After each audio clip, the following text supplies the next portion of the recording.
Welcome to the Sleepy Professor. This is your invitation to drift, to rest, to let go. Take a long, slow, quiet breath in and let it sigh gently out, like mist disappearing into the cool night air. Notice how your shoulders begin to release, as if a heavy coat slips from your body, falling softly into the dark, leaving you lighter, freer, untethered. Let your jaw unclench. Let your lips part just a little, as if even the effort of holding them closed is too much to carry. Let your hands rest where they are, loose, soft, palms open like leaves, drifting in a quiet current. There is nothing to hold on to now, nothing to solve, nothing to reach for. Only this gentle tide of breath, moving in and out, steady, quiet, endless. The breath softens everything it touches, the corners of your eyes, the heaviness of your chest, the very edges of your thoughts, all melting, dissolving, like waves spreading over a midnight shore. The day has slipped behind you now. Its noise, its edges, its expectations, all fading into distance. The night is yours, cool, calm, unhurried, and in this stillness, we will wander together.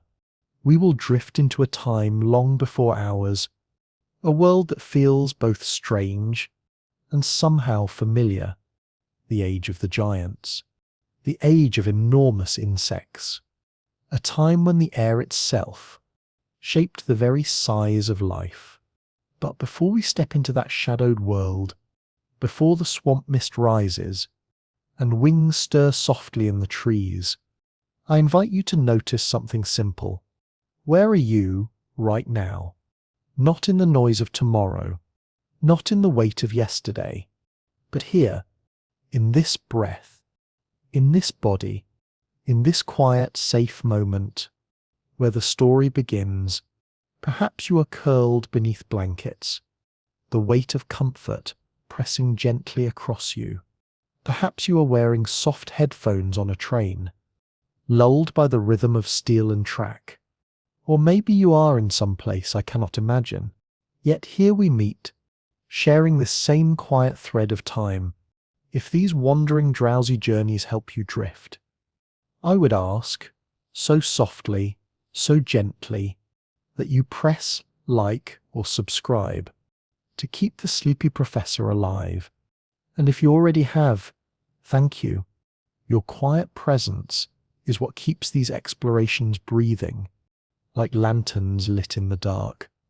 And now, just one playful warning whispered close. The story ahead may be fascinating enough to hold you awake a little while. But if it does, do not worry, for even if your mind lingers here, your body will be sinking deeper and deeper into rest. And when sleep comes, it will carry these images with you, folded gently into the soft fabric of your dreams.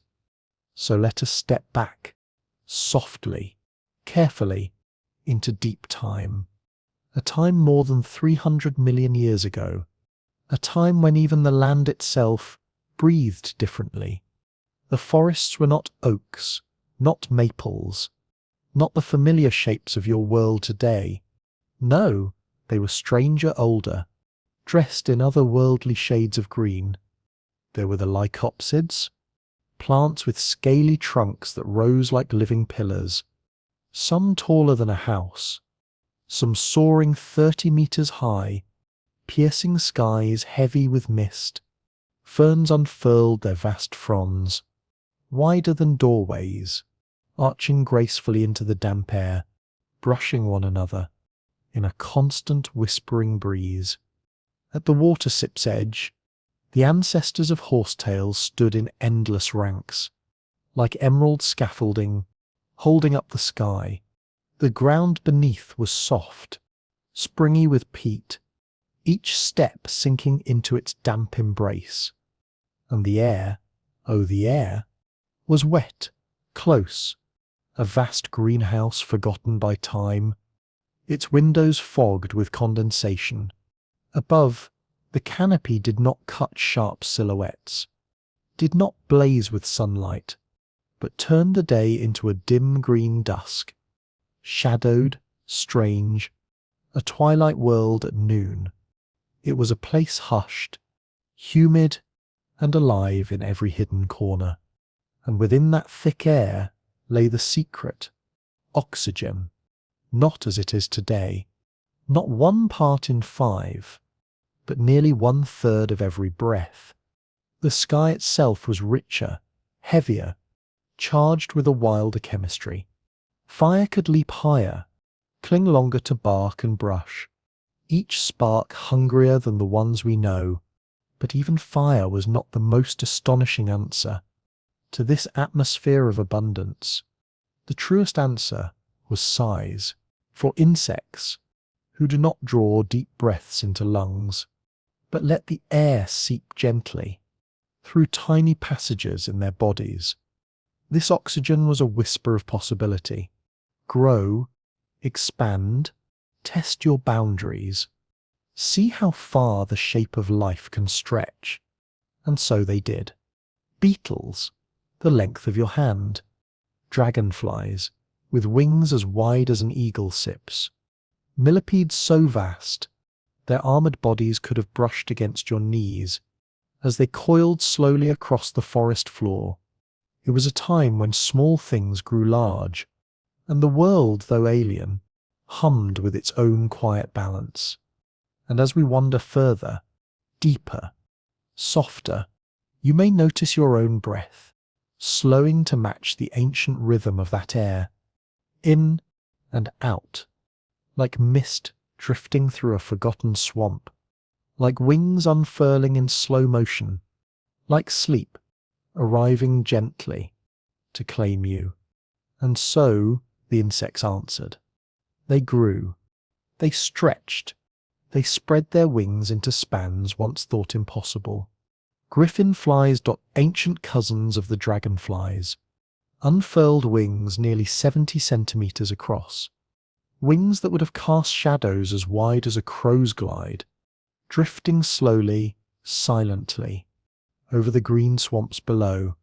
On the forest floor, millipede relatives longer than a human stride crept patiently between roots and decaying leaves, their many legs rippling in a steady rhythm, like waves across a pond.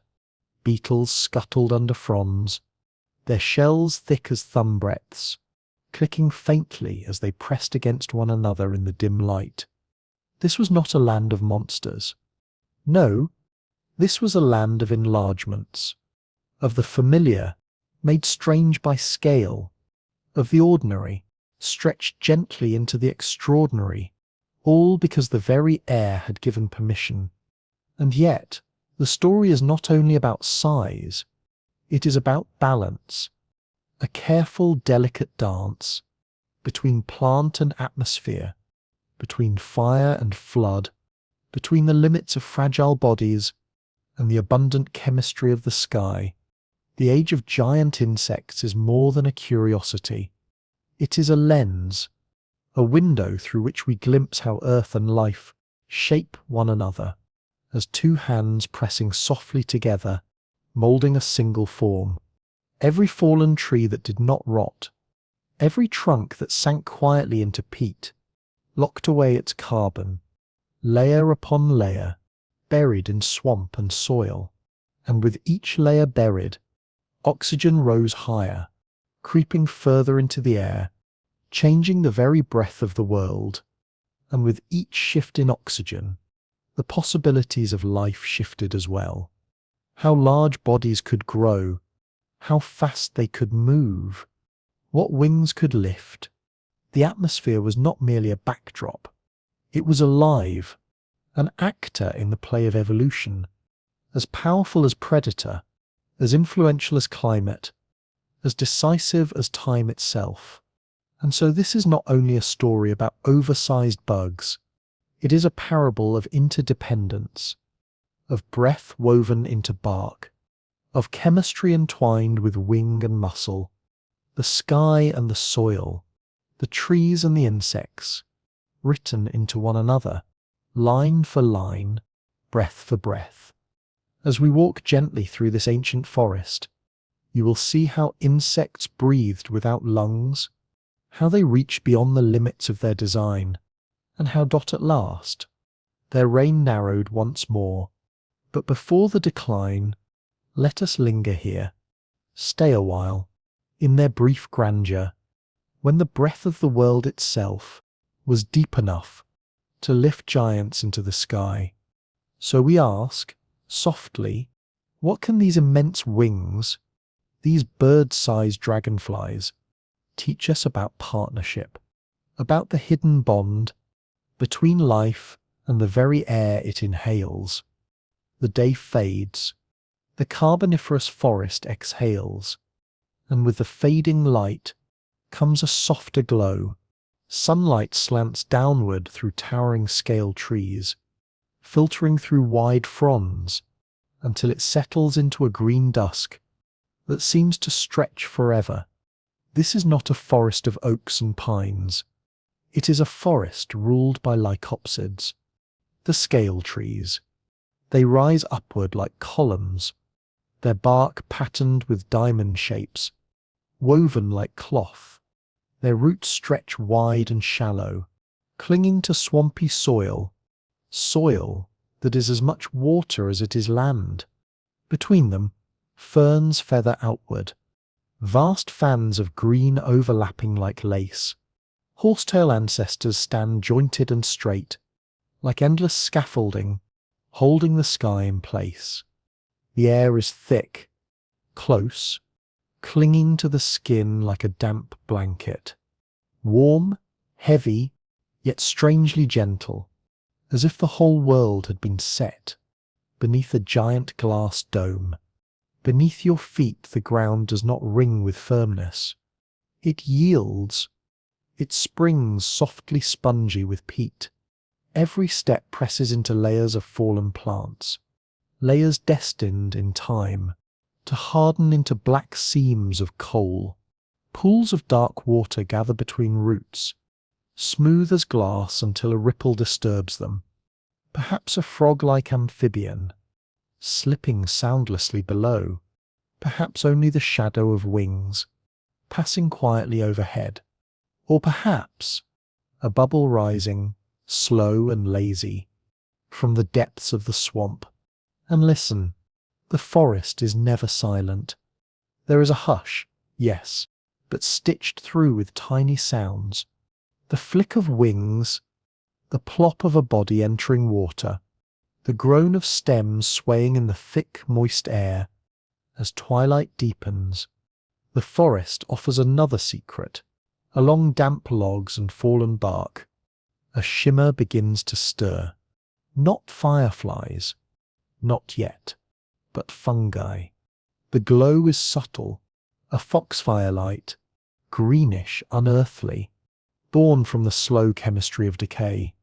To modernize, it would seem magical, as though the trees themselves had swallowed fragments of stars, and now exhaled them back into the night.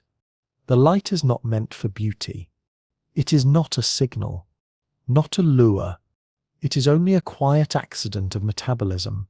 Cells easing their stress, managing oxygen in the dark. And yet here, in this ancient dusk, the glow becomes a gift, a faint shimmer that blurs the swamp sip's edges, softening the line between earth and air, between what is real and what is already drifting into dream. The heavy warmth of evening gathers around you, wrapping itself close, like a thick blanket tucked carefully beneath your chin. Comfort, yes, but also a clue, a whisper of the air itself. Different here, different from the breath of your own time. Today, the oxygen you breathe is steady, 1 part in 5, balanced, measured. The patient work of long ages. But in the Carboniferous, the balance was shifted. Richer, fuller, Almost 1/3 of every breath was oxygen. We know this not from stories alone, but from records etched in stone, charcoal, locked in ancient rock, silent evidence of forests forever ready to burn.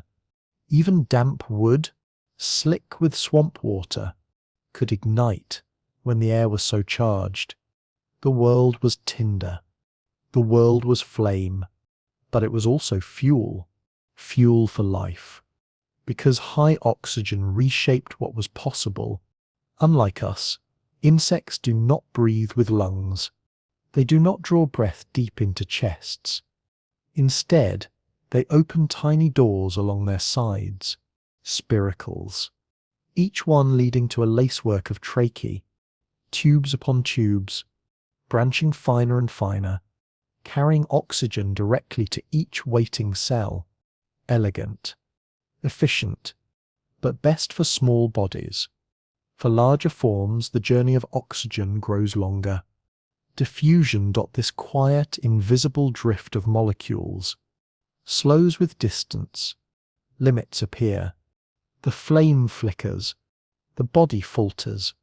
Size is held in check by the breath itself. But in the Carboniferous, the air leaned closer. Oxygen was denser, the gradient steeper, the reach farther, and suddenly the limits softened. Suddenly the flame brightened.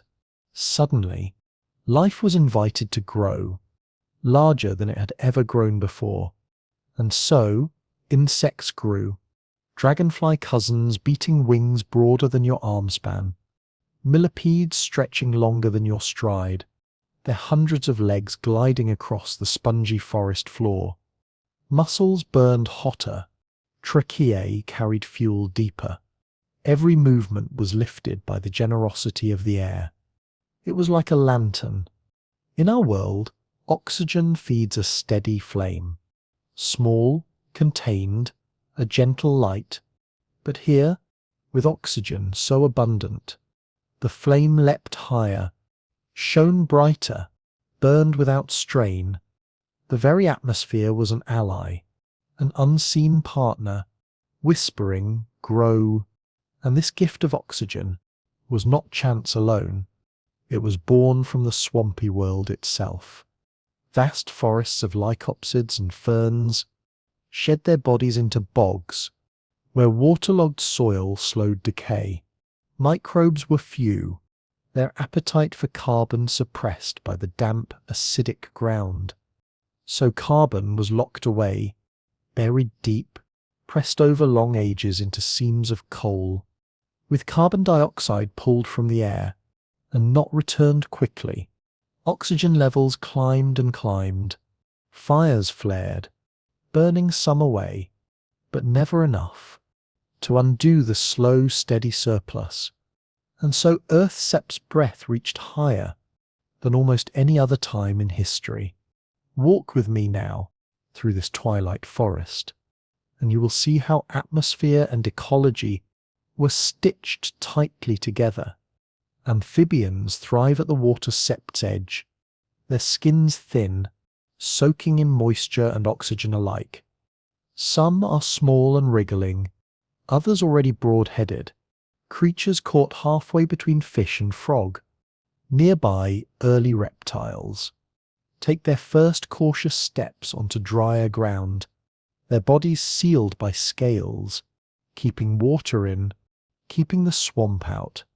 They pause, taste the air, then push forward, claiming new land with quiet resolve. And above them, the insects, darting, hovering.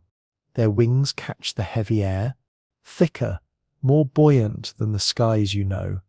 Each wing beat sounds slower, lower, as if the air itself resists.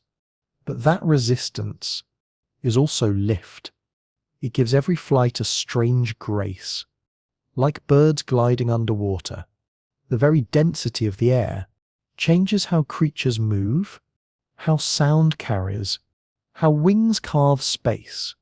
And in this richness, the Carboniferous world breathes deeper, and everything in it responds. Fires burn more fiercely. The forests glow with foxfire, and life, lifted by the breath of the sky, finds new forms, larger forms, a dance between body and atmosphere, woven into every living thing. Even the smallest of lives respond.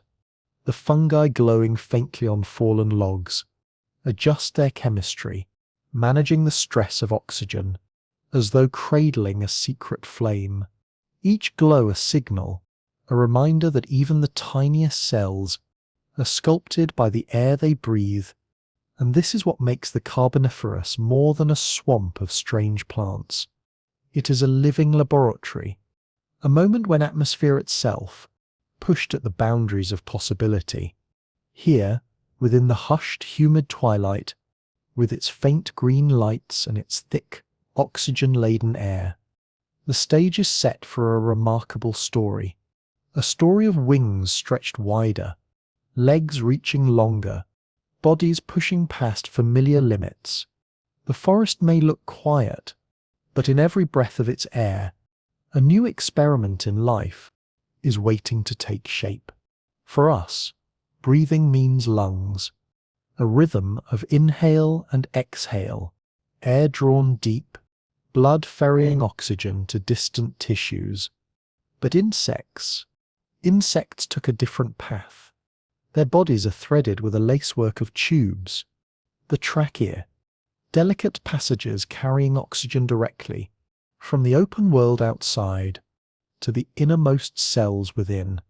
Instead of relying on blood to deliver oxygen, they let the air itself make the journey.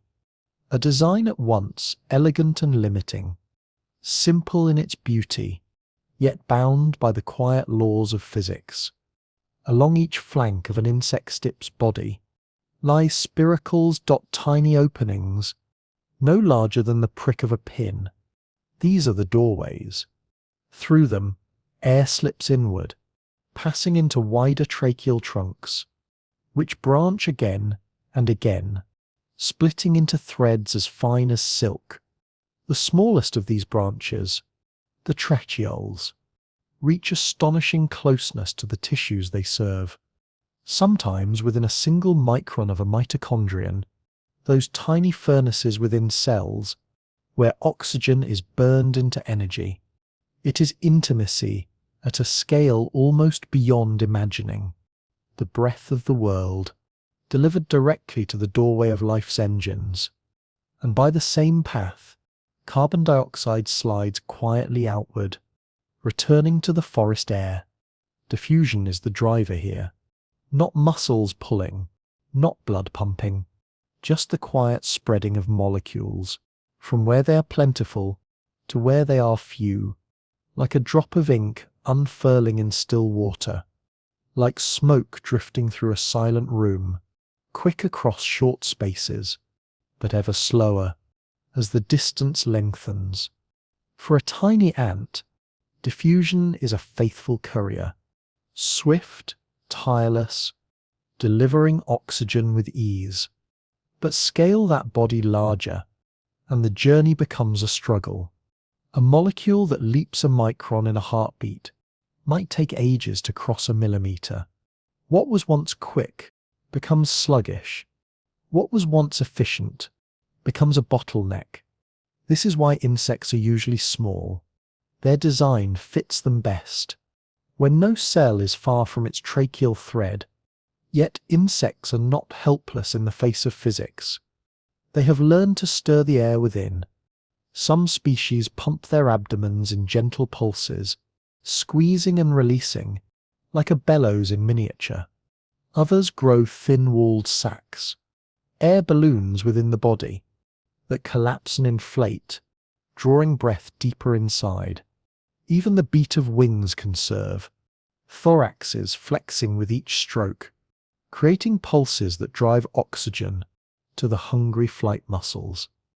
In these ways, insects weave a second rhythm on top of diffusion.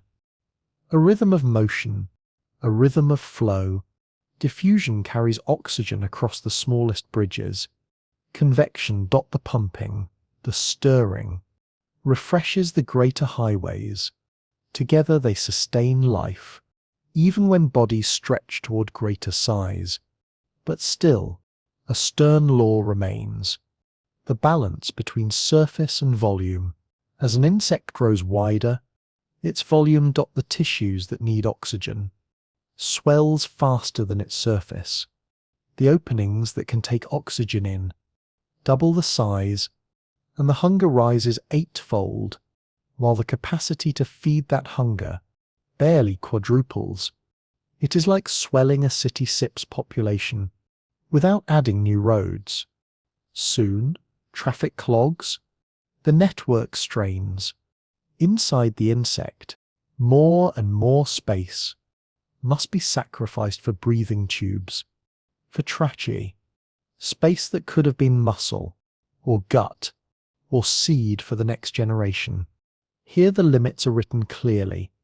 The architecture of breath constrains the boundaries of size, and yet, in the Carboniferous, the world bent those boundaries, because the air itself offered a gift.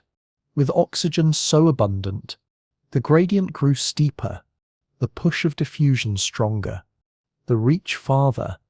The same delicate tubes, the same ancient design, suddenly could support bodies of astonishing scale. In these strange green forests, with their towering scale trees and feathered ferns, oxygen gave insects permission to test their form, permission to grow, permission to stretch toward the edge of the possible. It was as though the hallways of their bodies suddenly widened. Corridors that once felt narrow and crowded now carried a heavier stream of breath with ease. Where today SIP's insects press against the limits of physics, their ancestors felt those barriers soften. Like a library whose shelves had been restocked, every cell became a reader, with access to fresh knowledge, delivered quickly, abundantly, directly.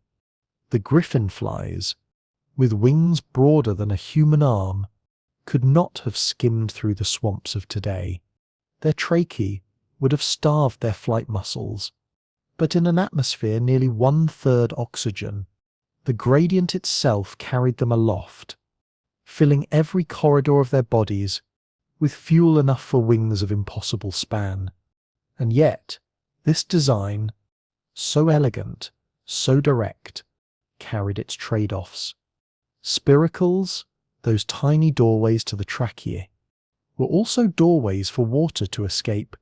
In hot or dry conditions, evaporation could be deadly, so insects adapted. Some closed their spiracles tightly, holding their breath for minutes at a time, then opening them only in sudden bursts. This rhythm, discontinuous gas exchange, conserves water while still balancing the exchange of gases. It is a reminder that even the simplest of systems can hold remarkable flexibility, layers of adaptation, solutions fine-tuned to environment. And this breathing system is not one speed, but two. At rest, diffusion alone is enough. A calm, silent seep of oxygen flowing into tissues. But when action is needed, when prey must be chased, or predators escaped, the rhythm changes. The body stirs, air sacs collapse and inflate, abdomens pulse like tiny bellows. Even the beating of wings helps pump air deeper, refreshing the system with every stroke. It is as though insects carry a quiet gear for stillness and a stronger gear for motion. Few creatures at such a small scale hold such flexibility. It is one reason they thrive in nearly every corner of our planet. And still, the stern laws of scaling remain. As bodies grow larger, their volume, the tissues hungry for oxygen, swells faster than their surface. The spiracles that let oxygen in, a body twice as wide, needs 8 times the oxygen, but gains only 4 times the openings. It is like a city swelling with new citizens, without adding new roads. Soon, the traffic clogs. The system strains. Larger insects must devote more of their inner space to trekkie, sacrificing muscle, gut, or eggs to make room for corridors of air. A reminder that even beauty is bound by physics. But here, in the Carboniferous, the atmosphere leaned in to help. With oxygen richer, every gradient steeper, the same tracheal library could carry knowledge farther. The walls seemed pushed outward, the shelves stocked more generously, the corridors no longer crowded, but flowing freely. It was not magic. It was mathematics, physics and chemistry, rearranged by a generous sky. And in that rearrangement, giants were born. The very air had rewritten the rules. For a time, the stage of Earth was shared with 6-legged giants, their wings glinting over swamps, their shadows sweeping across the ferny dusk. And what remains today is the record: fossils pressed in stone, charcoal scattered through ancient rocks, the quiet chemistry of coal seams, each clue whispering the same story, that once, more than 300 million years ago, Earth's breath grew stronger, rising not to 21%, as today, but nearer 35. It may sound like a modest change, just a shift of a few parts in 100. But in the realm of biology, it was transformative. Enough to tilt the balance, enough to widen the corridors, enough to let the library of air expand beyond its ordinary shelves. We know this because the rocks remember, not in bottled air samples, but in charcoal, for fire cannot thrive without oxygen. And in Carboniferous rocks, charcoal is everywhere. So frequent were the wildfires that forests burned again and again, their embers captured, their ashes pressed into the record. And in the laboratory, we have learned the threshold.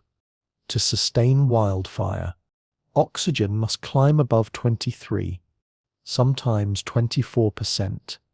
In the Carboniferous, fires burned with ease, a sign that the world's breath was richer still. When oxygen rises into the 30s, even damp vegetation can ignite. And in the rocks, layer upon layer of charcoal whispers that such fires were constant, not for a moment, not for a season, but for millions of years. The evidence is not only in the ash. It lies too in isotopes, locked in ancient soils, in sediments pressed tight by time, ratios of carbon, ratios of sulfur, silent signatures of how much life was buried, how much carbon was hidden, how much oxygen was left drifting in the sky. The Carboniferous swamps were vast. Forests of strange trees rose high, their bark thick, their roots tangled in waterlogged ground. When they fell, they often did not rot. Fungi struggled in those low oxygen bogs. Decay slowed, and every trunk left unrotted was carbon buried, oxygen spared. Over ages, those swamps transformed into coal, thick seams of black stone, stretching beneath continents. Monuments, not only to forests, but to imbalance. The forest shaped the air, as much as the air shaped the forest, and into this atmosphere, with its generous breath, insects stepped. The tracheal system, so simple, so direct, had always set boundaries. Oxygen must diffuse through tiny tubes, wandering cell to cell. In today's SIP's air, that diffusion slows with distance, and bodies stay small. But in that oxygen-rich world, diffusion carried farther. Every breath delivered more molecules, every gradient steeper. It was as though the plumbing had been upgraded. The same design suddenly worked at a grander scale. Large insects could afford long pathways. Wings could burn more fuel. Without faltering, flight could be powered, not by invention, but by generosity of air. The insects did not need new machinery. They did not need blood, or hemoglobin, or pumps. They only needed the atmosphere to change, and change it had. The results were spectacular. Dragonfly-like griffinflies spread wings as wide as a hawksip's, skimming ancient swamps with silent authority.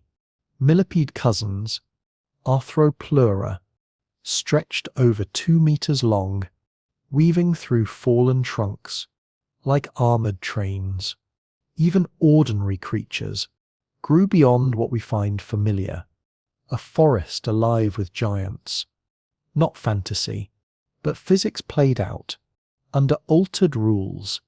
And yet oxygen was not the only author. The Carboniferous was warm, humid, stable. The forests fed abundance. Every leaf, every fallen branch, was fuel for herbivores, for detritivores, for the webs that stretch through swamp and canopy. A larger body is only an advantage. If food is steady, here the buffet was generous. Predators too played their part. Birds and bats, aerial hunters, had not yet arrived. For giant flyers, the skies were wide, unchallenged. On the ground, amphibians and early reptiles posed threats, but the balance was different. The pressure gentler. Even life history played a role. Stable worlds allow slow growth. Some giants may have lived longer, grown larger, taken time. Others may have filled niches, created by density of forest and detritus. When resources are plentiful, evolution has room to experiment. And still, not every insect was a giant. The forest hummed with the small as well. Beetle-like forms, delicate flies, creatures barely a millimetre. As today, diversity reigned. The air opened a door to size, but not all chose to step through. We know this relationship not only from fossils, but from experiment. Raise modern insects in oxygen-rich air, and they often grow larger. Lower the oxygen, and they shrink. A small echo, a laboratory mirror of what deep time records. But the rise of giants was not forever. As the Carboniferous faded into the Permian, oxygen fell. The gradient softened. The corridors narrowed. The advantage of bigness slipped away. Heavy frames became costly. And over evolutionary time, the giants dwindled. The griffinflies vanished. Arthropleura shrank into memory. What had flourished for millions of years was gone, not by catastrophe, but by breath itself. The air withdrew its gift. Yet the lesson endures. The span of an insect sep's wing, the length of a millipede sep's body, is not written only in genes, but in sky. Oxygen concentration is a lever. Pull it upward, and giants emerge. Let it fall, and giants fade. Few traits in life so clearly display the intimacy of biology and atmosphere. The Carboniferous was, in truth, a negotiation. Forests burying carbon, fires burning brighter, insects stretching their bodies as physics allowed. It was a time when chemistry, physics, and biology sang in unison, a song of abundance, a song of size, a song of strange creatures that seem impossible today, but were once ordinary. The rocks still hold the echoes, in coal seams, in charcoal, in isotopes frozen in stone. Together they tell us that air itself was the unseen architect of giants, not the only architect, but a critical one. Insects, with their corridors of air, were perfectly poised, and when the world breathed deeply, they answered. They grew. They filled the swamps with wings and legs, and the clatter of armour. It is a reminder that life is never built alone. It is always shaped, moment by moment, by the chemistry of its surroundings. In the Carboniferous, the atmosphere gave permission, and insects listened. They stretched themselves, quietly, steadily, beyond the boundaries we know today. Not fantasy, not myth, but mathematics, whispered into being in the quiet corridors of air. The invisible gases we breathe are not just background, they are co-authors in the long, unhurried story of life on Earth. Step slowly into a carboniferous forest and let the scene rise around you. The first impression is height. The second is repetition. These were not forests of pine, nor oak, nor maple. Instead, the canopy was built by lopsids, relatives of today's cyps, humble club mosses. Now they scarcely reach an ankle, but then they soared. Lepidodendron and sigillaria lifted their patterned trunks 30 meters into the air, diamond scars running along their bark like an ancient code. At their crowns, not spreading branches, but bristling brushes of fronds, tufts of green pressed against a humid sky. Among them rose horsetails. Today, only reeds beside a quiet stream, but here their ancestors swelled thick as a thigh and stacked themselves like living bamboo, 2 stories tall. Their brushy tops swayed like bottle brushes turned to trees, and ferns with woody stems, seed ferns, fanned wide leaves into the spaces between, filling the air with shade and the ground with a slow rain of litter.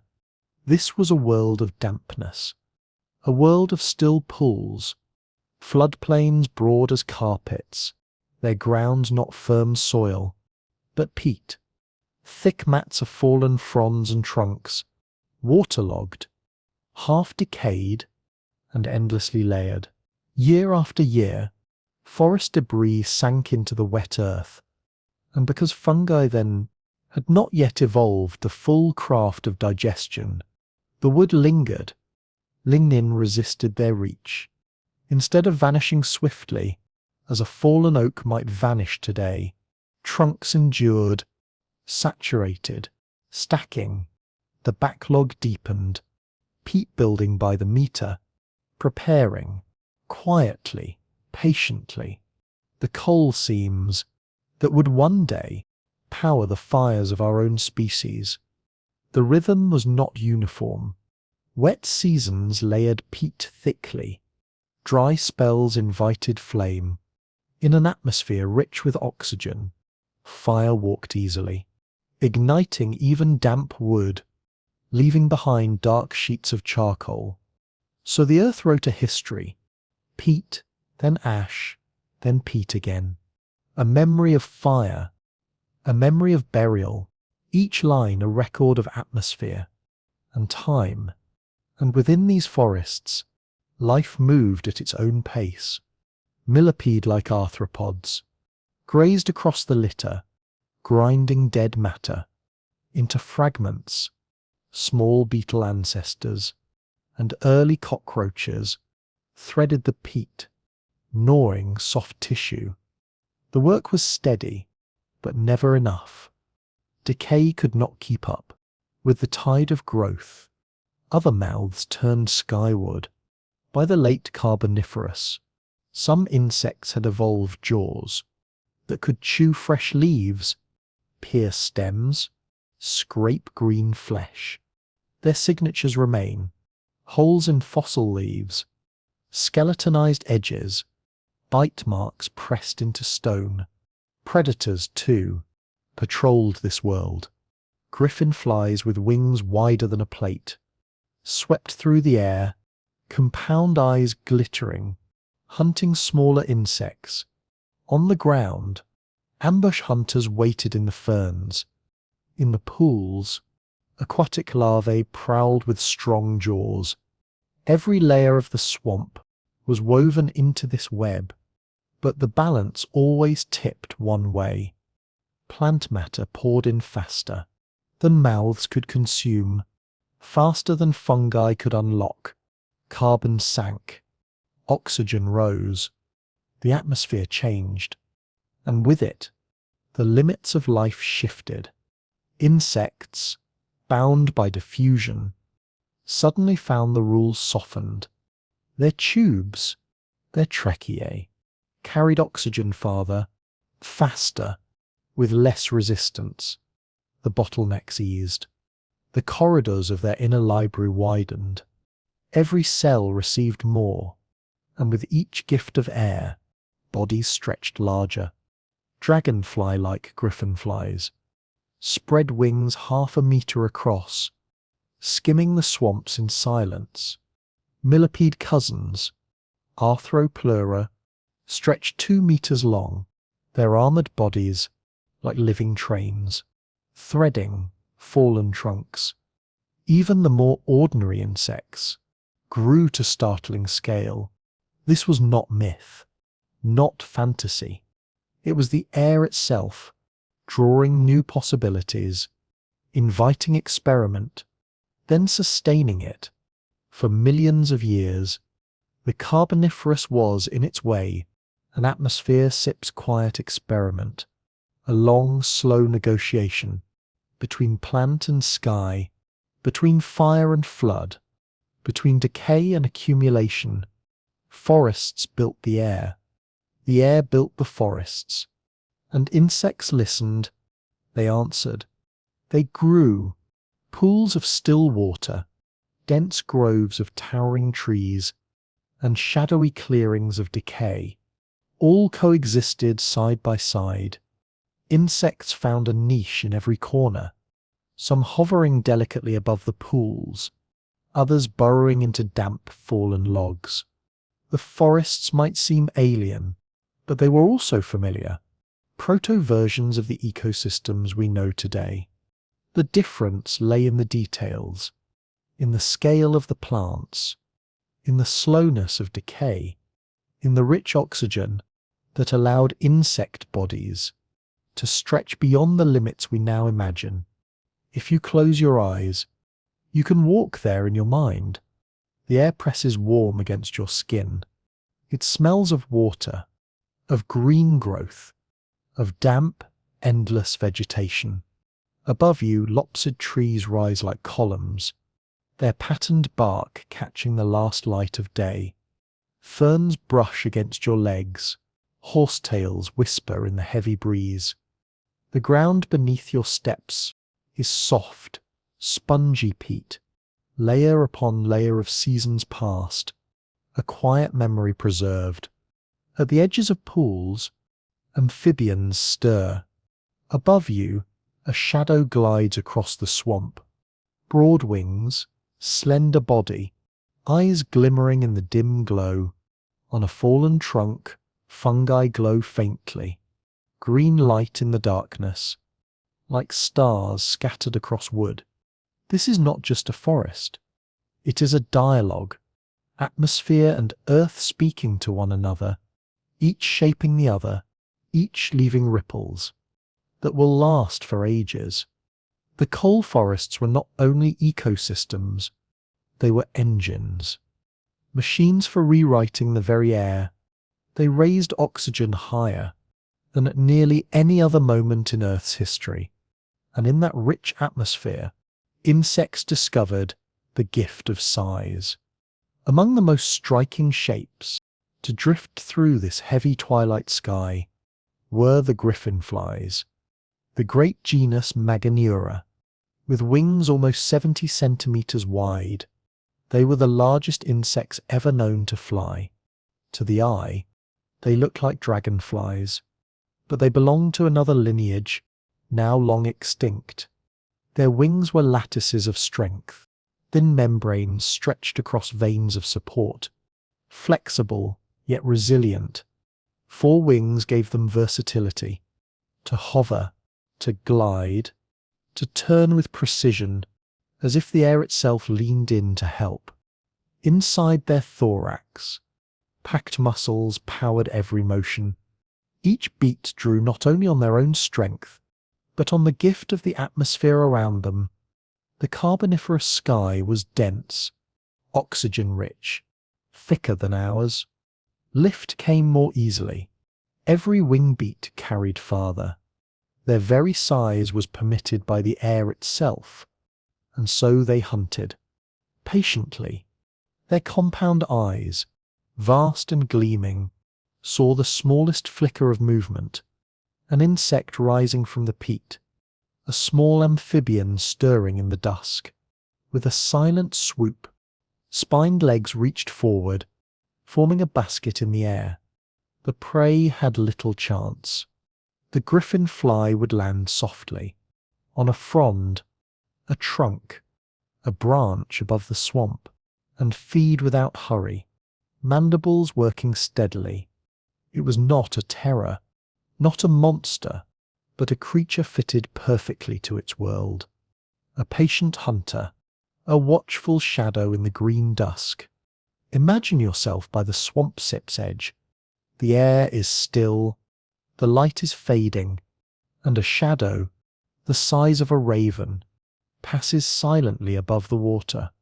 A ripple of wings, a trace of wonder, gone again into the trees. Their fossils remain now, delicate impressions of wings in stone, of vein patterns etched like stained glass. The bodies are rarer, but enough fragments survive to tell their proportions. Narrow abdomen, powerful thorax, eyes that almost consumed the head, and from these fragments we can infer their life, their grace in the sky. The griffinfly was no accident. It was a quiet collaboration between air and body, between chemistry and form. Tracheal tubes breathed more deeply in that ancient oxygen-rich world. Muscles burned with a steadier flame. Wings found their strength, not in haste, but in the thicker air that buoyed them with every beat. Without that balance, without that rare and fleeting atmosphere, they would never have risen from the swamp. They were not monsters. They were wonders, and in their wide, silent presence, the Carboniferous forest discovered another rhythm, a rhythm between life and air and time, always entwined, always whispering together in the twilight. Scientists still ask questions, even now. Could Meganeura truly sustain flight, or did those vest wings carry it only in bursts? The fossils do not answer everything, but their veins, etched like stained glass into stone, speak of strength, of versatility. Models and experiments suggest the denser air of that era would indeed have supported their long patrols, and so it is not hard to picture a griffinfly gliding, unhurried, over the still water of a swamp at dusk.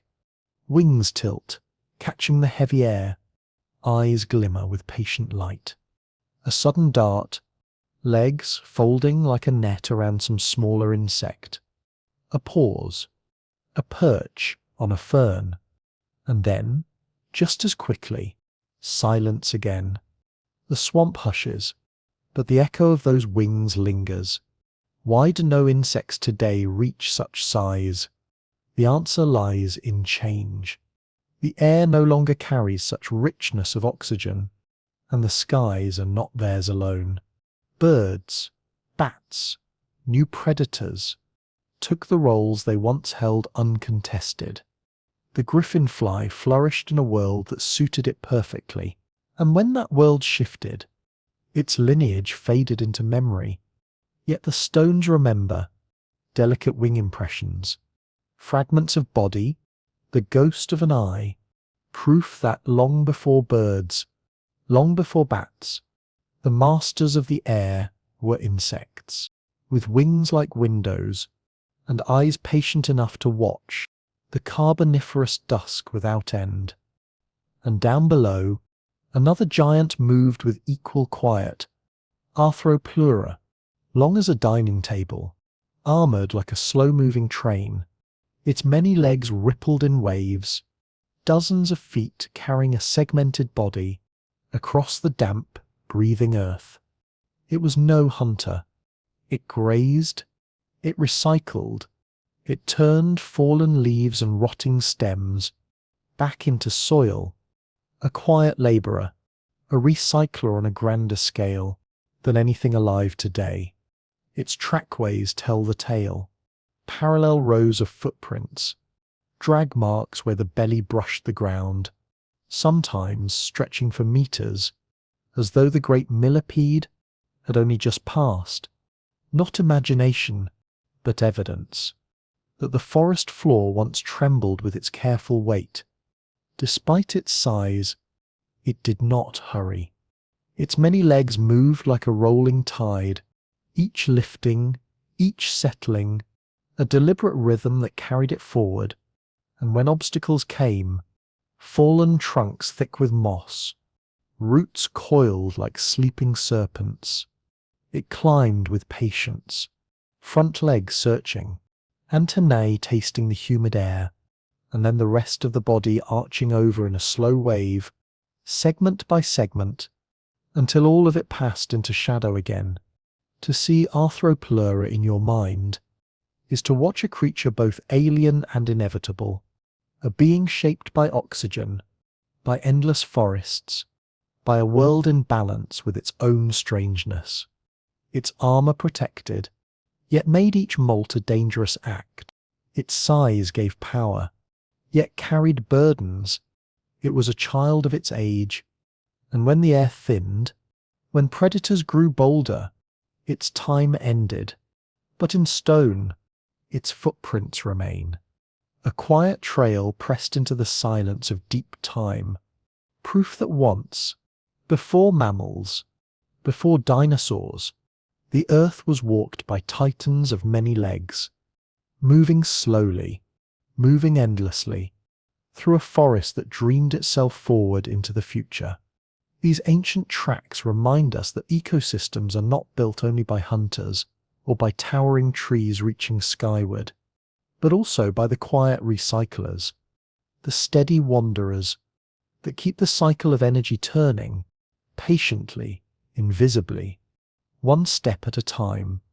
To picture Arthropleura now is to imagine an encounter that is both awe-inspiring and oddly peaceful, a creature vast by insect standards, yet harmless, trundling through the Carboniferous swamp with unhurried strides.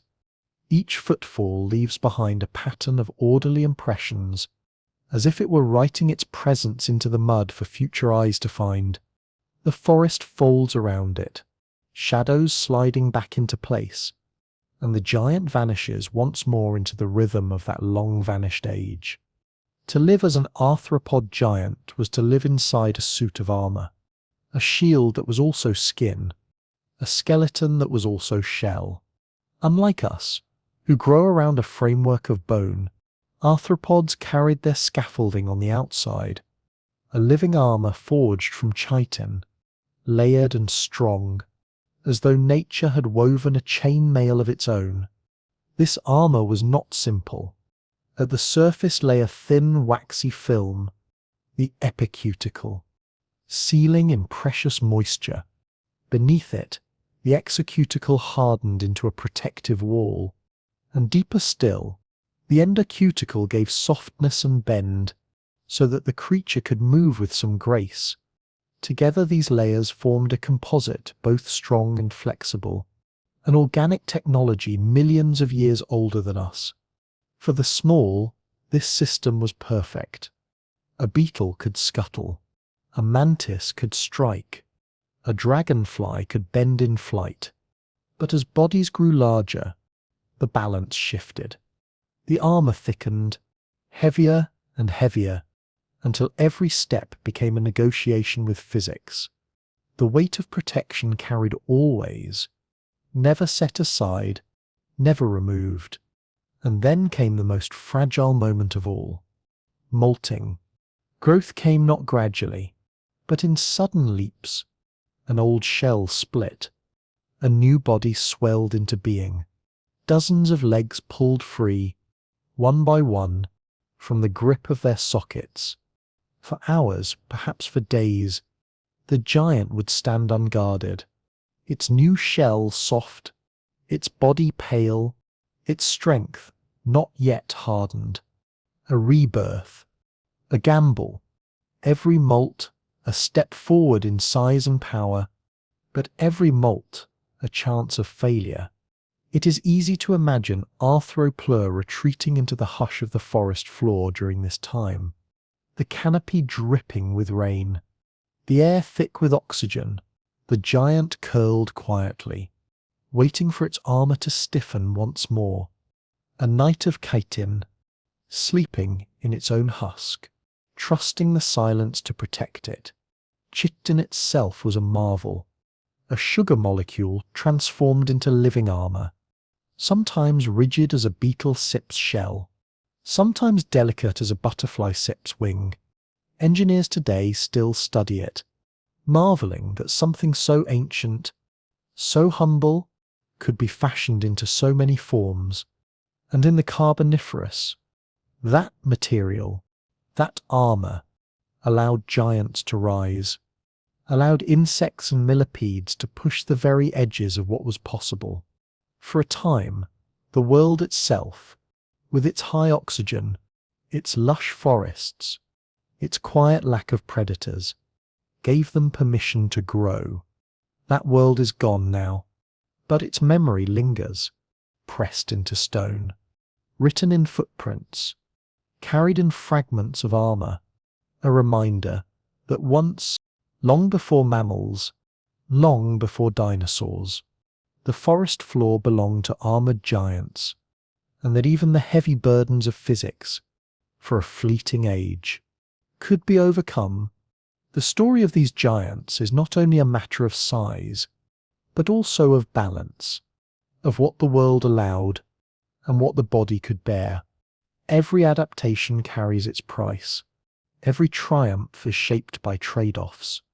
Even the most extraordinary design is not perfection, but a negotiation between possibility and limit. To walk in a suit of nature sips armor was to live both protected and constrained, safe within a shell of chitin, yet bound by it. And for a time, they walked that line as titans. Now, let your mind drift upward, from the damp forest floor, up into the air itself, to understand how a creature like Meganora could sail through those ancient skies. We must first picture the sky as it was. The Carboniferous atmosphere was not the air we know today. It was richer in oxygen, denser, slightly heavier with pressure. And that difference changed the rules of flight. Lift. The invisible hand that holds wings aloft depends on the density of the air, the speed of the wing, and the breadth of its surface. In thicker air, more molecules brushed against the wing, and so lift came easier. The sky itself offered support, a gentle partner in every motion. Think about how water holds you when you float in a pool, how every stroke feels stronger simply because the water resists you.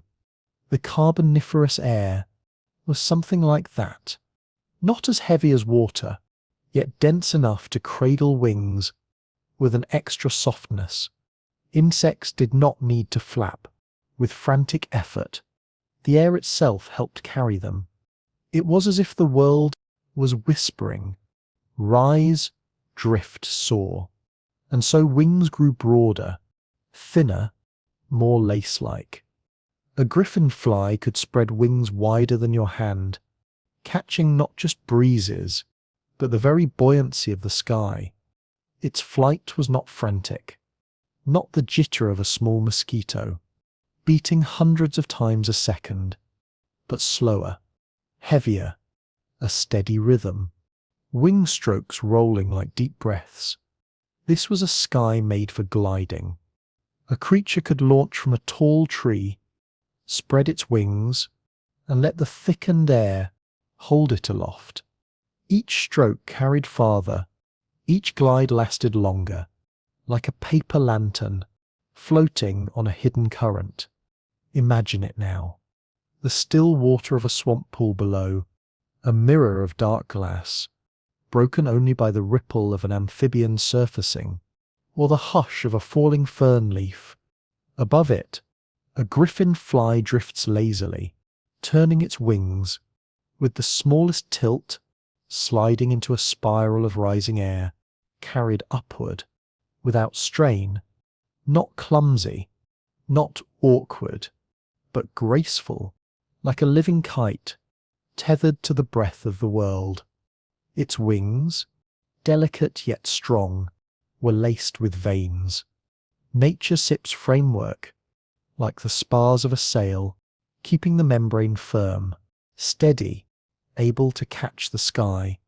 Denser air smoothed its strokes. Oxygen-rich breath fueled its muscles. Every motion was lighter, longer, more effortless. This was not just a stage, but a collaboration. The Carboniferous sky itself was part of the design. Lift was easier to find. Glides stretched longer. Every beat counted for more. And so, giants rose into the air, not in defiance of physics, but because physics allowed it. Beneath them, the swamps pulsed with life, not silent, but filled with sounds unfamiliar to us. No bird song yet, no mammals calling, only the hum of insects, the splash of amphibians, the rustle of fronds, folding in the night breeze. At the base of it all, the plants, giant club mosses, towering and strange, tree-like horsetails, reaching up through the heavy mist, seed ferns, their fronds unfurling, like ancient green scrolls.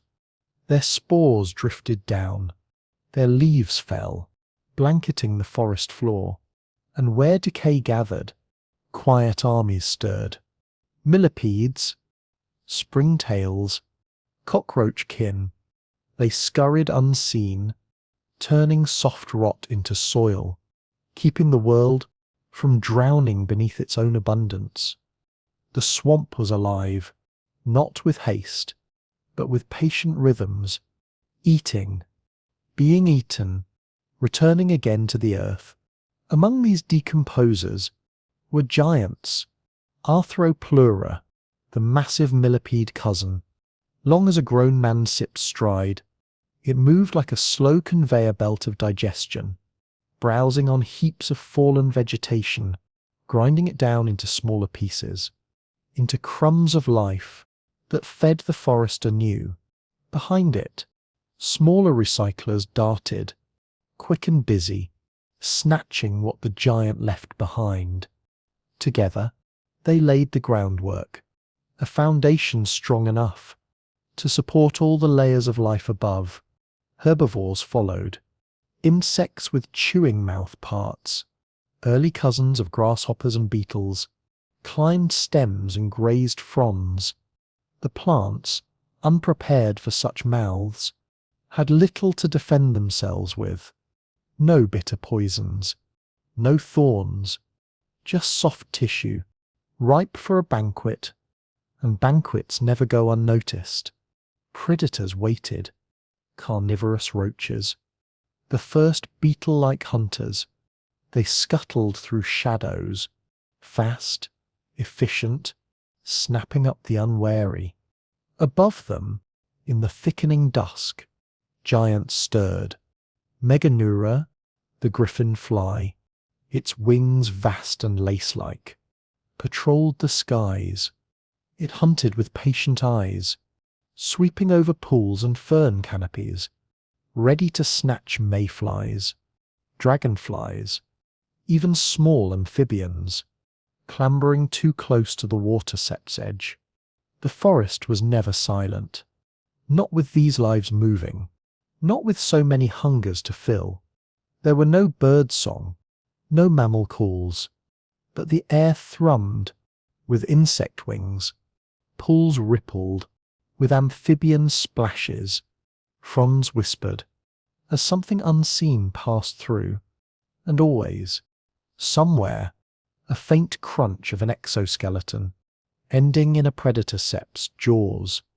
Amphibians were everywhere, some tiny, slender, salamander-like, small enough to rest in your hand, others large, crocodile-shaped, with heavy skulls and labyrinthine teeth. They lurked in still waters, only their eyes showing, waiting for the ripple of prey, an insect, a fish, a smaller amphibian.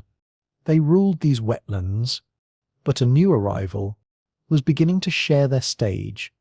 Reptiles, small, lizard-like, slipping silently through roots and moss. Their shelled eggs were tiny vaults of independence, freeing them, bit by bit, from waterset's tether. Still small, still modest, but carrying the blueprint for futures unimaginably vast. The swamp changed with the light. Day opened with swarms, insects rising like drifting sparks, their wings flashing in the sun, before laying eggs in calm pools. Amphibians basked on damp logs, motionless but alert, and on the forest floor, decomposers worked on, never hurried, never pausing, steady as the heartbeat of the swamp itself. Then came night. The air cooled, mist gathered low over the wetlands, and with the mist, predators woke. Griffinflies patrolled like dark kites, riding the evening air. Reptiles slinked between roots, hunting with soft steps. Amphibians grew bolder, leaving their pools, their bodies damp, their movements deliberate. In such a place, to live was to be watched. Every insect, every reptile, every amphibian was both hunter and hunted. Every choice mattered. A wing beat too slow, a leap mistimed, and a life ended. Yet this constant tension was balance. No single group could overrun the others. Energy flowed in cycles, from plants to herbivores to predators, and back again through decomposers. It was not chaos. It was equilibrium, woven slowly over millions of years. The variety of invertebrates was dazzling. Mayflies swarmed like clouds, their brief adult lives given only to love, then to death. Giant scorpions crept through undergrowth, armor glinting in the swamp light. Spiders began their first tentative webs, fragile threads strung between stems, an experiment that would one day reshape the world of predators. Every movement mattered, every adaptation had its place. From the lumbering millipede, to the drifting griffin fly, to the tiny reptile slipping under leaves. Each was a note, in a patient, endless song. The Carboniferous swamp was a world without mammals, without birds, without flowers. Yet it thrived, it breathed, it pulsed with unseen energy. A world where silence was only an illusion, for beneath the quiet canopy, life ate, was eaten, and returned again to the soil. And high above it all, in skies heavy with oxygen, giants moved on wings. Their flight was not only a matter of muscle, but of the very air itself, lifting, supporting, cradling them. As they drifted across the ancient twilight, the evidence of their lives rests now in stone, pressed into fine-grained rock, darkened outlines captured in shale, and delicate tracks left across ancient mud. Each fossil is both a clue and a question, a whisper across deep time, a memory preserved by patience and pressure. Some of the most striking are impression fossils. When an insect fell silent and settled into the sediment, its body left behind a gentle imprint, a natural stamp before it faded away. Sometimes, even the tiniest veins of a wing were pressed into stone, so clear that millions of years later, we can still trace the very pathways that carried air and strength through a dragonfly sip's flight. The body is gone, but its outline remains, like a pressed flower forgotten, between the pages of a book. In rarer places, called Lagerstätten, preservation reached extraordinary detail. These were time capsules, holding entire ecosystems, with astonishing fidelity. There, paleontologists find not just shells and bones, but the shimmer of wing membranes, the faint trace of colour, the breath of life almost still upon the stone. The Carboniferous world, usually blurred by the passing of ages, emerges vivid again, as immediate as our own forests, as alive as our own skies. Even fire left its mark. The oxygen-rich air made wildfires fierce and frequent. Within coal seams lie fragments of fossil charcoal, blackened fusane, silent proof that the forest sometimes burned with frightening intensity. Each charred remnant is a geological fingerprint of ancient flame, a reminder that the swamp sip's hush was sometimes broken by crackling infernos racing through the trees.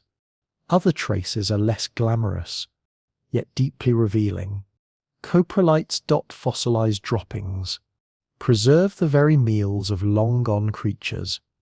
Within them, scientists find insect cuticle, plant fibers, fish scales, tiny fragments of diet that speak more honestly than any skeleton could. They are unscripted notes, casual records written by life itself, then sealed away for millions of years. Trackways, too, carry whispers of motion.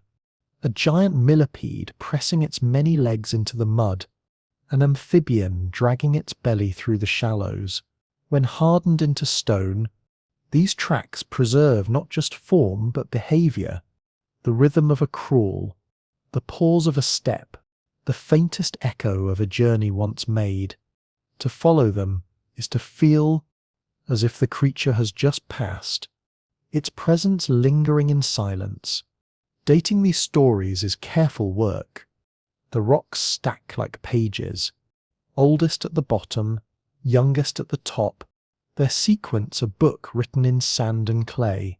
Volcanic ash, captured between layers, provides the numbers, anchoring fossils to timelines that stretch back hundreds of millions of years. Each fossil becomes more than an object. It is a moment, a date, a marker in the long unfolding of life. From these many threads, scientists weave reconstructions of ancient worlds. Plant fossils speak of towering lycopsids, of horsetails clustered by water. Charcoal whispers of wildfire. Sediment reveals swamps and floodplains. And together, the picture forms a humid twilight world, alive with insects, stirred by amphibians, and touched by flame. But fossils are rarely complete, and so the story is always unfinished. A wing here, a trackway there, one impression slightly different from another. Is it a new species, or simply variation in the same one? Scientists compare, puzzle and weigh possibilities, assembling a picture with half the pieces missing and no image on the box. and yet even incomplete. Fossils speak with quiet authority. They anchor imagination. They remind us that the Carboniferous was no myth, no dream, but a vivid, breathing reality that once thrived where we now walk. Wings pressed into stone, tracks across mud, the charcoal of ancient fire. These are whispers from deep time. To hold such a stone is to bridge the abyss of ages, to cradle in your hand the faint outline of a creature that once glided through air, heavier, richer, and more alive than our own. Fossils are quiet translators of silence. They take what is gone and make it present again. They turn absence into presence, shadows into form, and through them the Carboniferous world breathes once more. Not as myth, not as distant legend, but as memory held softly in stone, a memory waiting to be read, and remembered, and dreamed. For a long span of time, insects and their ancient kin lived without heavy threats from land-dwelling predators. Amphibians were small, tied to the water, and the earliest reptiles were only just beginning their slow venture onto land. For those first forests, it was a brief season of freedom, free from constant pursuit. Insect lineages experimented boldly with size. Wings stretched wider, legs grew longer, bodies tested the limits of what air and earth could hold. It was an age of possibility, a time when being large was not yet a burden. But nature sips balances are never still. Later, as reptiles grew more varied and more capable, the ceiling on insect size lowered again. To be immense in body is only an advantage, if one can survive long enough to enjoy that size. And survival, in every age, is a delicate bargain. Competition added its own quiet pressures. The Carboniferous swamps were alive with arthropods of every form. Millipedes, stretching meters in length, scorpions crawling in the undergrowth, centipedes winding like armored rivers through the moss. In such a teeming landscape where niches were open but gradually filling, size was both an opportunity and a liability. A creature might dominate for a while, only to be edged aside when new rivals appeared. Gigantism, in this sense, was not permanent. It was a phase, a window opened by circumstance, then slowly closed again. The climate itself breathed in long rhythms, warm and humid, but not unchanging. Small shifts in global temperature altered the metabolism of ectothermic creatures. Insects, so dependent on external heat, could grow enormous only when warmth and oxygen together made it possible. When those conditions shifted, when heat pressed too high, or when it dipped too low, the great forms found their balance unsettled. Even their growth was a delicate dance. Insects lived through molts, shedding their old shells to become something larger.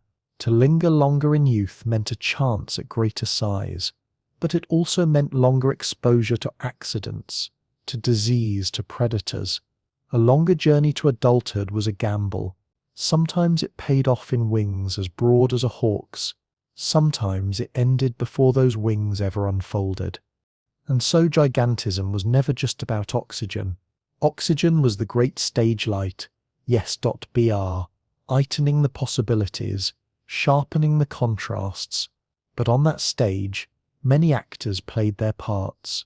Predation, competition, climate and development all moved together, weaving the script of life. To imagine that wings grew vast simply because the air was rich is to miss the subtler truth that size was the result of many voices speaking at once, a chorus of chance and necessity.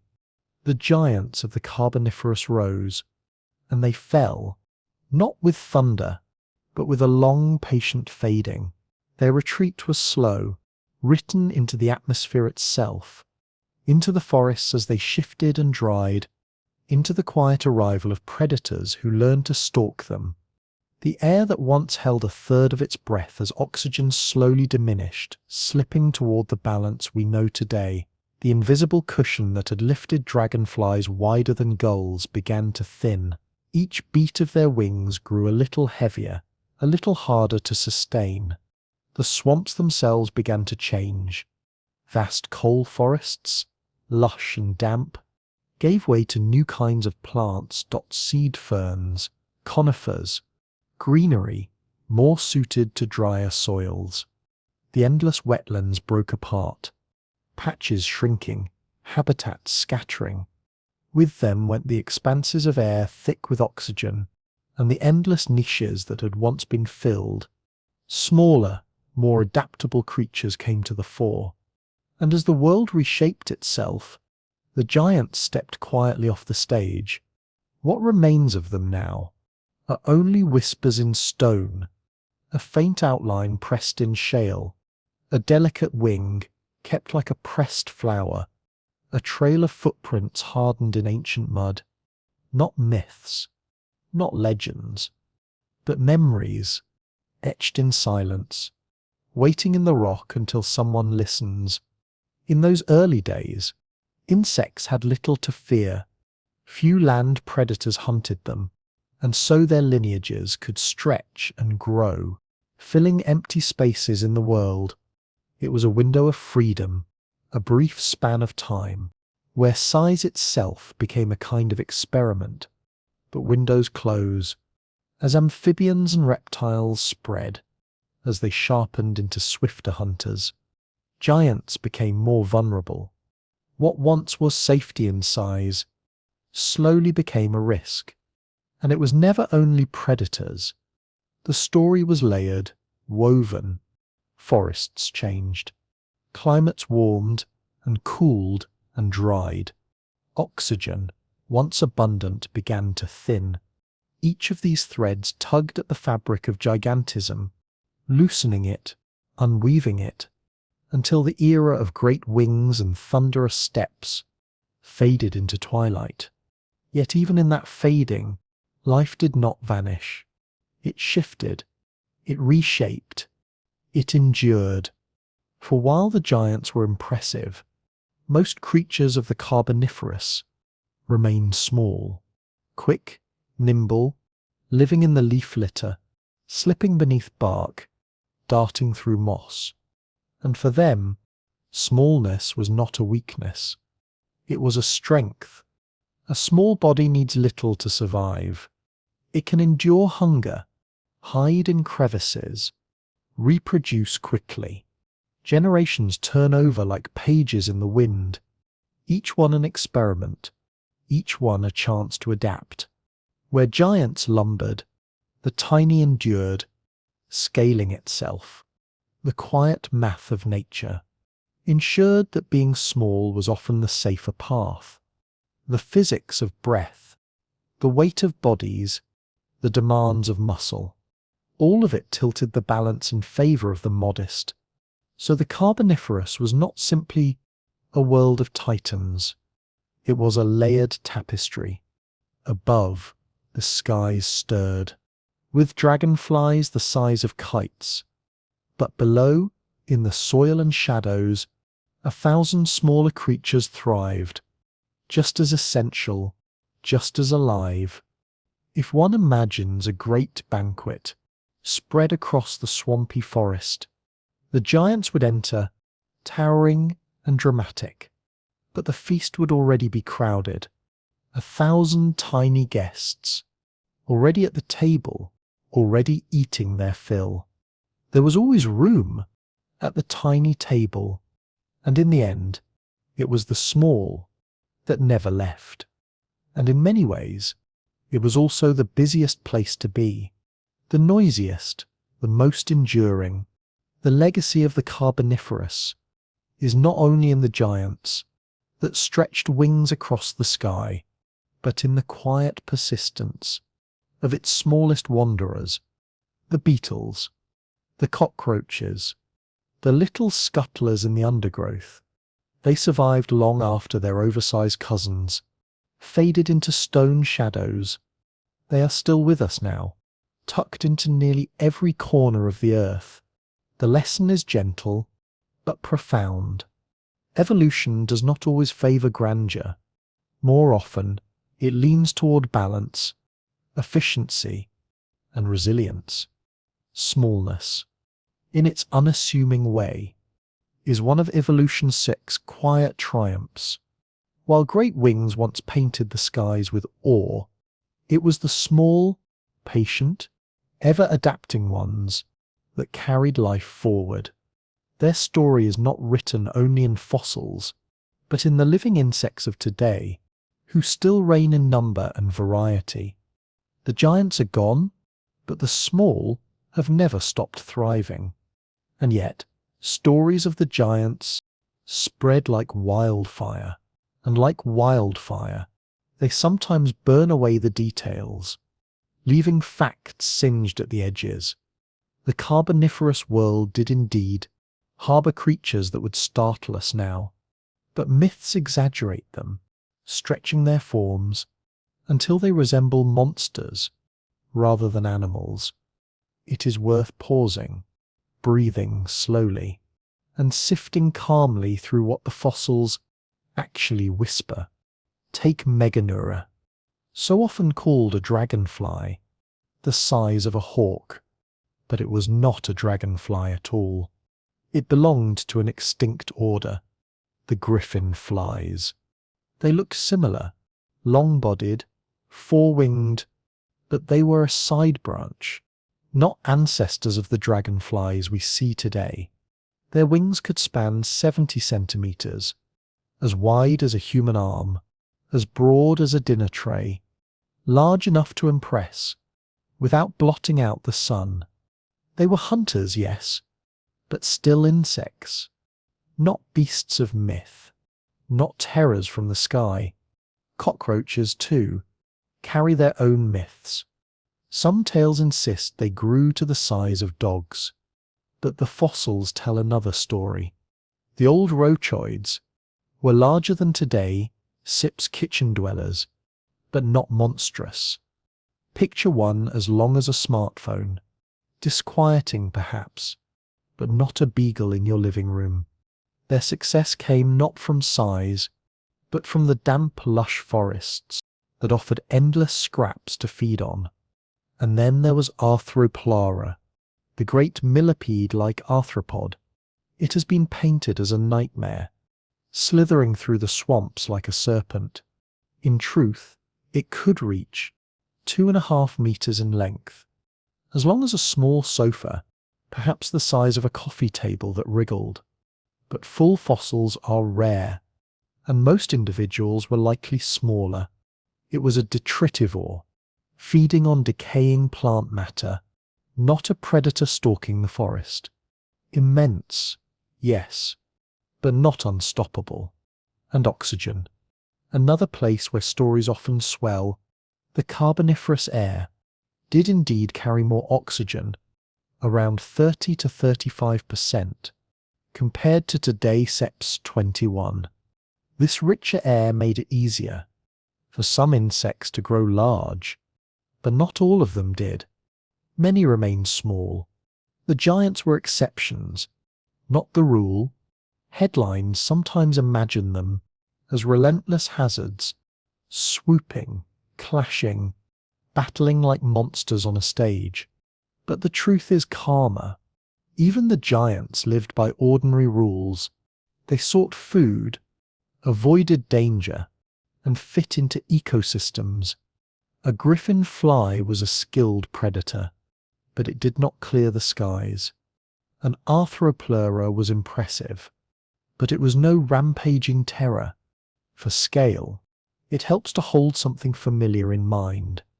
A modern dragonfly spans half a ruler sip's length. Meganura could cover it fully. A fossil cockroach, the size of a phone, scuttling across the forest floor. And Arthropleura, a living coffee table, rustling gently through the leaves. Strange, remarkable, but not grotesque. And their fading was not sudden. They did not vanish in a single breath, as oxygen levels dipped. It was gradual, a long unwinding. Smaller insects were always present, waiting quietly in the wings. As conditions shifted, they endured more easily. The giants slowly dimmed, the modest remained. All of this reminds us of the careful work of paleontology. A single fossil wing, pressed into stone, offers clues of size, but reconstructing the life behind it requires patience, comparison, and care. Science rests on evidence. Myth grows in the spaces in between, and the truth, steady, grounded, without embellishment, is wonder enough.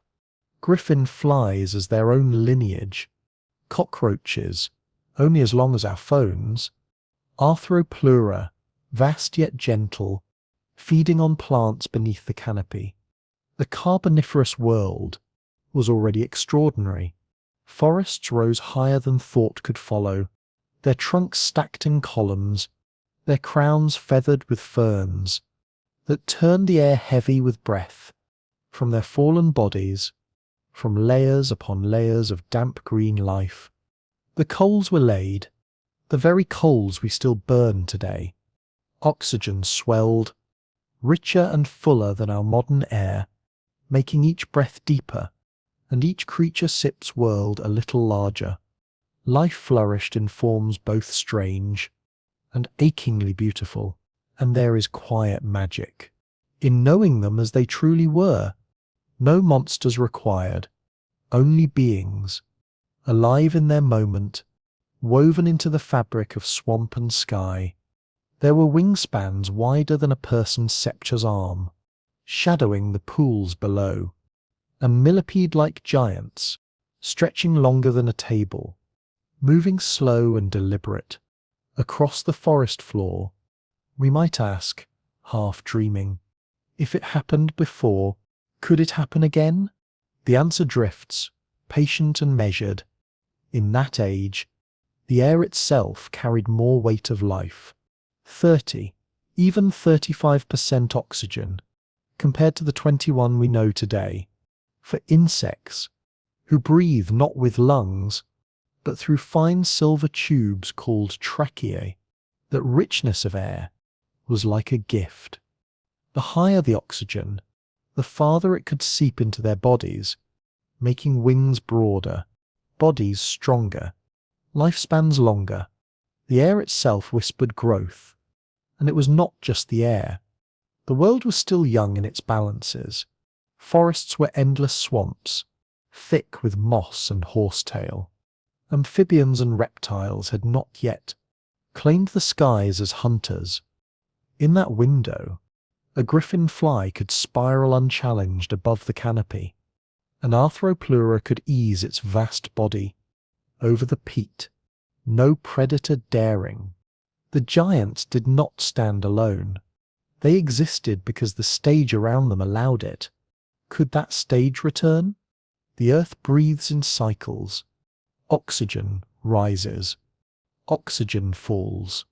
But the highs of the Carboniferous are unlikely to come again. And even if they did, today the skies are watched by birds, by bats, by hunters swift and clever.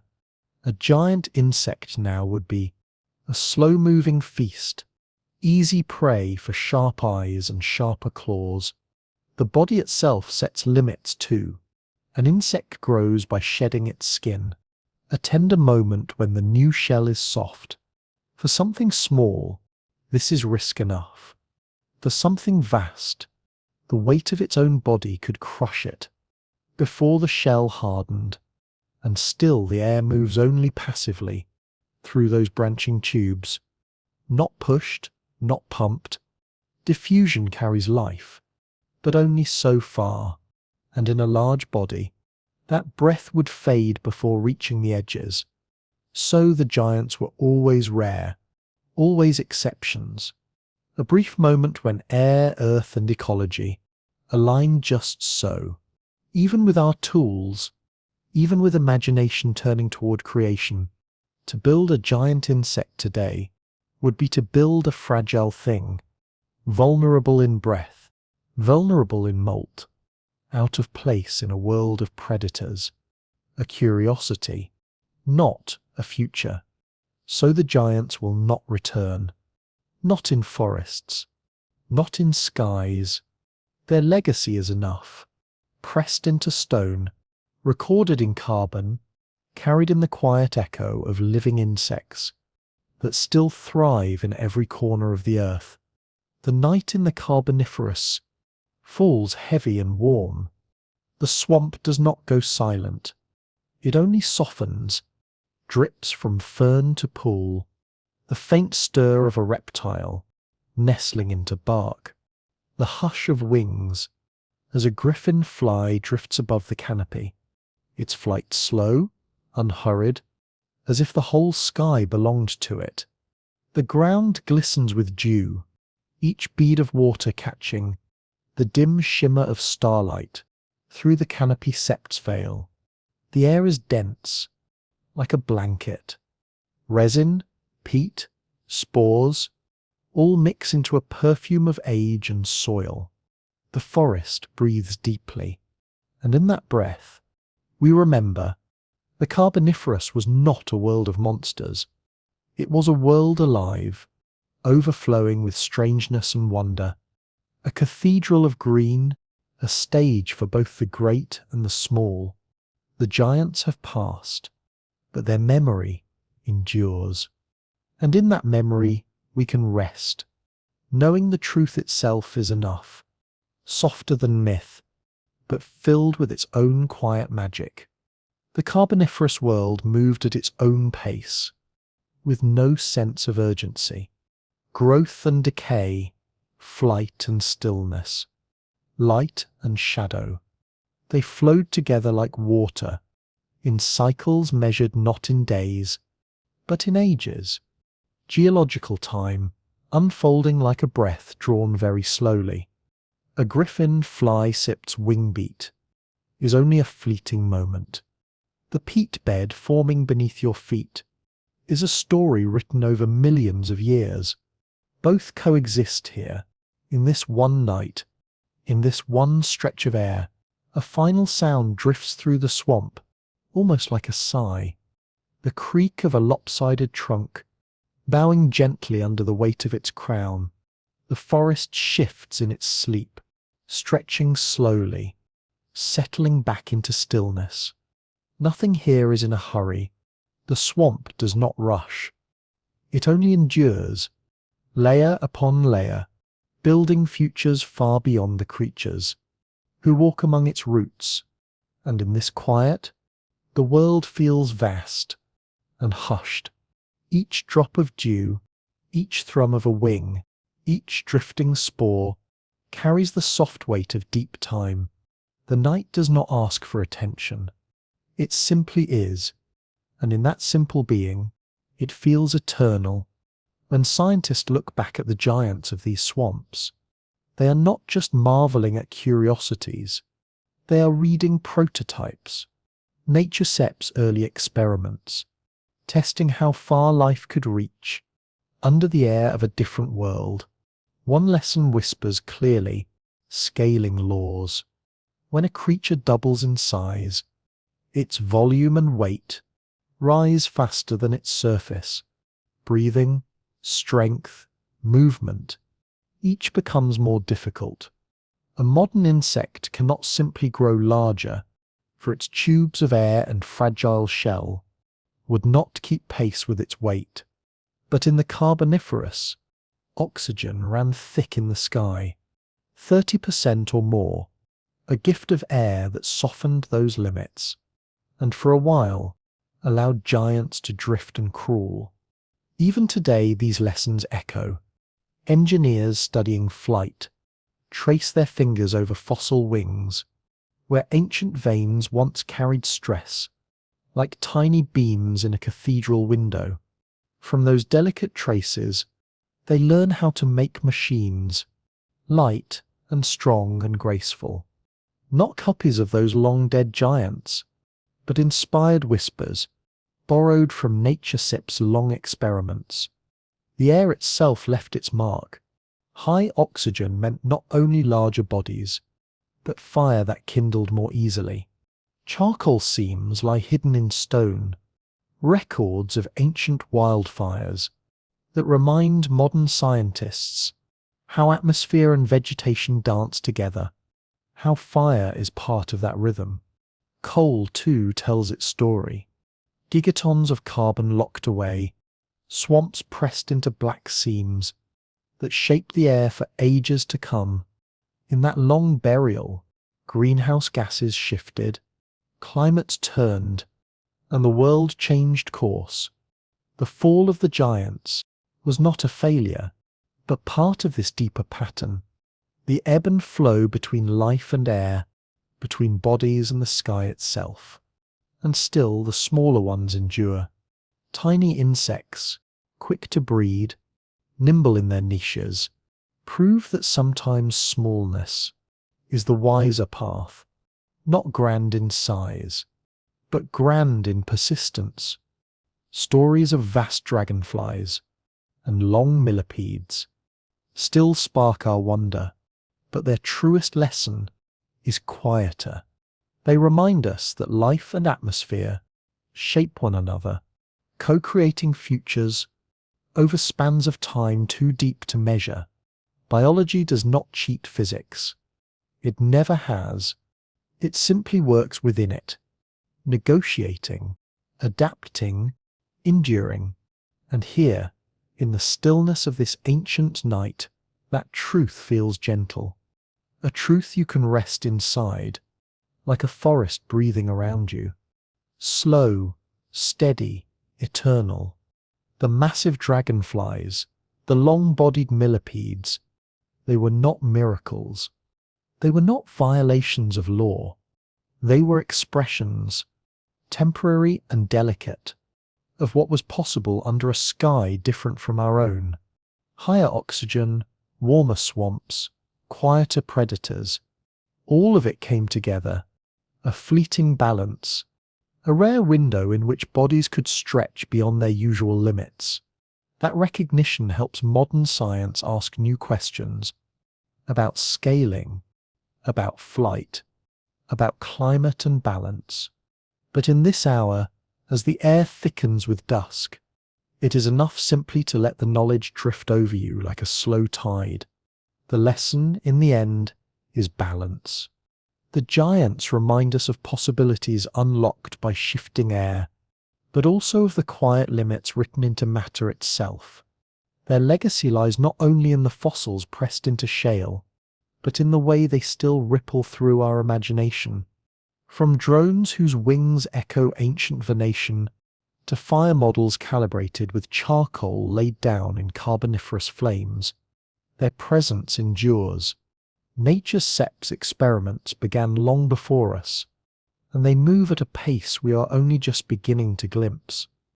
Beneath the ground you walk today, far below forests and cities and farmland, lie the remnants of those swamps. COAL punct, BLACK, dense, compressed, is not only fuel, it is sunlight, ancient breath, a time capsule sealed away for hundreds of millions of years. Every seam of coal tells of once living forests, of lycopsids and ferns, of towering trunks collapsing into peat, and peat, pressed under layers of earth, slowly, hardened into rock. This slow burial had planetary consequences. Carbon locked away, oxygen freed to accumulate, and in that shift, the giants were born. The swamps were not just habitats. They were architects. They built the very air that wrapped around wings and flowed into trachea. They tipped the balance of climate, set the rhythm of fire, and reshaped the boundaries of life. Now, when a coal fire flickers in a hearth, its warmth carries you back to that world. Each glow, each ember, was once sunlight that touched fern fronds. More than 300 million years ago, the heat you feel on your skin tonight was first gathered in a swamp buzzing with giant wings.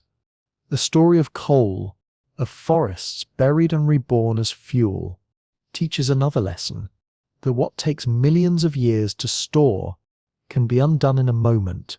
What was locked away is now released again.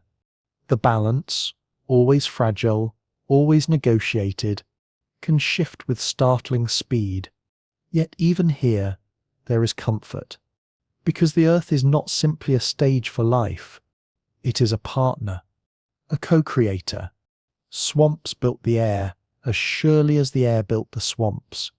Each breath, each spore, each fall of rain is part of this long dialogue. And in knowing that, you can rest, because nothing is separate. Not the insect, not the fern, not the coal seam glowing quietly in the dark. All of it is woven together, slow and patient, moving in cycles measured not by days, but by eons.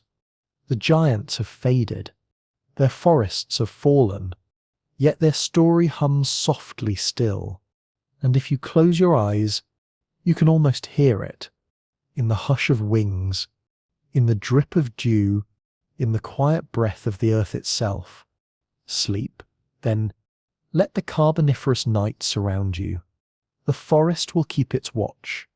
The air will cradle you, and the story slow, endless, eternal, goes on. The swamp itself was a living tapestry, a single breathing organism of mosses, trees, insects, amphibians, and sky. From its woven connections came the great deposits of carbon that one day would power human history. From its woven connections came the rise of giants, and their gentle, inevitable decline. Their disappearance was not a sudden end, but a soft transition, oxygen drifting downward, forests reshaping, vertebrate predators slowly taking to the air. It was not tragedy. It was simply change, life flowing into new shapes, new scales, new possibilities. Smaller creatures found their own strengths, their own hidden victories. Evolution proved that bigger was not always better, just different. The tiny had their place at the great table of life, and so everything remained connected. The coal seams beneath our feet, the air we breathe, the forest spreading across continents, all joined by threads of carbon and oxygen, captured, released, and captured again. To look at a fossil wing pressed in stone is to see more than an insect. It is to see atmosphere, and fire, and forest, and time itself, compressed into a single delicate outline. The story drifts now into stillness. Picture again the wide expanse of swamp, water, calm and dark, mirroring the trunks that rise into a dim green haze. A great insect glides slowly above the surface, its wings as long as an arm. It does not hurry. The air is heavy enough to hold it. The forest is quiet enough to give it space. Below, amphibians stir in the shallows. Fronds bow gently under the weight of dew. The night is hushed, yet alive with breath. And in this scene lies the essence of it all. Life adjusting, balancing, negotiating with the elements around it. The physics of wings, the chemistry of air, the ecology of swamps, all converging into the simple grace of flight across still water. It is serene. It is timeless. It is humbling. And in that serenity, your own curiosity can rest. The giants are gone, yet the questions they leave behind remain. About limits, about possibility, about how deeply life and planet entwine. Their wings may be folded in stone, but their echoes drift on. In every breeze, in every rustle, in every fragile thread of connection, between the earth and the creatures it sustains. The night closes softly over the swamp. The image lingers, wings gliding in silence, water holding their reflection, air heavy with mystery. The story of giant insects does not end with noise. but with calm, an invitation to wonder, an invitation to quiet.